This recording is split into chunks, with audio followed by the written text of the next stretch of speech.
What's going on, everybody? Product Pro Quick Reviews coming back at you with another knife review, and today we are looking at the Sheriff knife, the large Sheriff knife by Tac-force. This is the TF727 or the 727SH.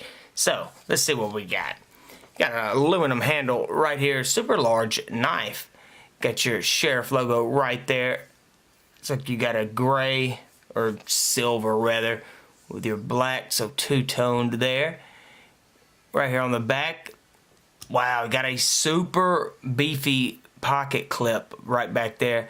Now, I wish it set up a little bit higher, but even with your, if this was up, basically what I'm trying to say is it would fit in your pocket all the way up, but you're still going to have a good bit of knife in your pocket. So right back here, you've got your glass breaker and your seatbelt cutter.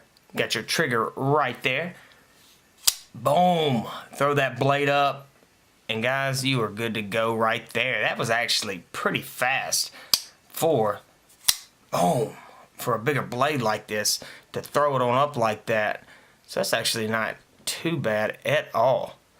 So, got your standard drop point blade right there. Half serration, half straight. Large bevel on it. Your choil right here.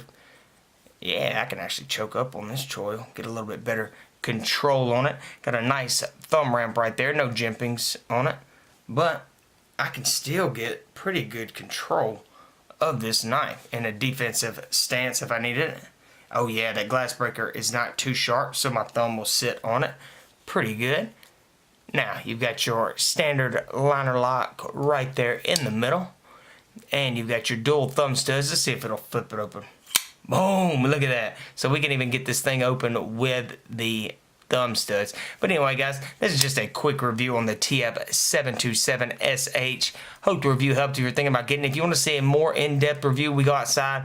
We actually put this thing to the test. Be sure to go check us out at our other channel at Product Pros. And guys, I will see y'all in the next one.